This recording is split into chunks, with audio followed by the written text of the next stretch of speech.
if you bring us to a week from today, Democrats, you will see mass chaos, you will see mass flight delays, you'll see mass cancellations, and you may see us close certain parts of the airspace because we just cannot manage it because we don't have the air traffic controllers.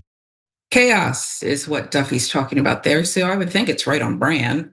Republicans are so bad at managing the government that they can't even keep the skies open, or at least that's what they're saying. We'll get to what Duffy avoided saying in a second, but first, situation for you. U.S. airports, folks, have already been hit with flight delays, cancellations, even some brief ground stops, all of it due to the toll the shutdown is taking on overworked and underpaid air traffic controllers. Roughly 13,000 ATCs are working without paychecks. 50% of their facilities are facing staffing shortages, according to the FAA. Yesterday, more than 1,800 flights were delayed. On Sunday, it was more than 5,000. Some people have no choice, they have to fly. But do you really want to fly knowing that the air traffic controllers are not getting paychecks? Better think about it. Republicans want travelers to blame Democrats wholly for any interruptions in the skies, and some, including the president of the Teamsters, are assisting in that effort. Take a look at this. That's Teamster leader Sean O'Brien there demanding end the shutdown, flanked by J.D. Vance, the vice president, Sean Duffy at the White House event there. So the narrative ignores the reality of the situation. Just 2 weeks ago, Speaker Johnson shut down the idea of bringing the House back to vote on a bill to pay non-furloughed federal workers like air traffic controllers, saying it would be a waste of our time given expected Democratic opposition in the Senate. Okay. Democrats previously voted against a bill that would have paid only Defense Department employees. They proposed another bill that would pay them as well as all other federal workers. That bill was killed by Republicans who want to use workers as leverage, of course. What you're seeing is a lot of people who are truly having to call in sick to go earn money elsewhere, said one air traffic controller who works at a facility in the Midwest that handles high altitude traffic. I think you're also seeing people who are just calling in sick because they're fed up and they're like, well, I'm going to spend the holiday weekend with my kids for once. I mean, can you blame people? This is sick. And I don't even want to say it because I think sometimes you can speak things into existence, and this would be a horrible thing to speak into existence. But we are perhaps on the cusp of a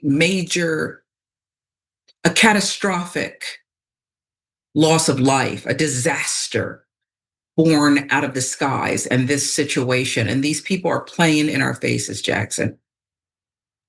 Yeah, also that we can pay more for our private healthcare premiums after, mind you, the big beautiful bill already made them more expensive, already set in motion hundreds of hospitals shutting down in rural, mostly Republican areas, already dismantling the system more than everyday people can handle. I mean, most people don't have a $400 emergency, and in addition to people in the air traffic control not being at work, hundreds of thousands of other federal workers aren't getting paid right now, and the Trump administration does everything they can to not pay them. The only reason some SNAP benefits are going out right now is because a federal judge demanded that the Trump administration use some of the emergency funding that only covers about half of it for the next 30 days.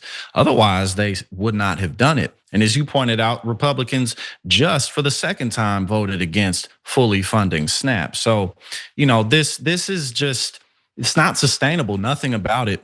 And we're already seeing historic lows for Trump's approval rating. I think a recent poll had him lower than he was after January 6th, which is his previous low. So this is just a disaster for the country. Actually, it took me 3 extra days to get back into America. A lot of that having to do with the government shutdown and just availability of airplanes and things like that. Really? And that costs thousands of extra dollars. Like people can't afford this now. Yeah. So it's just all around a really bad situation. And the miscalculation, I mean, look, Donald Trump's going to see what only Donald Trump's mind sees.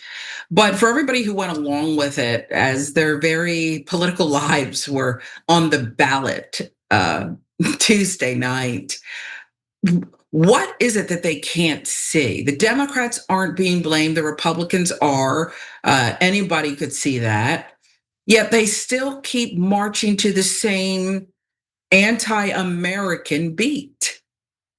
I mean, the more time goes on, what's that saying? The more things change, the more they stay the Yeah. same. There's really a lot of validity to that, whether it just be corporate influence and powerful people wanting more no matter what the cost. And then, the same old things in tribalism and classism and racism and sexism and homophobia selling, because that's what a lot of people genuinely believe and want to hear. So unfortunately, human beings can't get past being human beings at the worst times, but I think we'll be all right in the long run.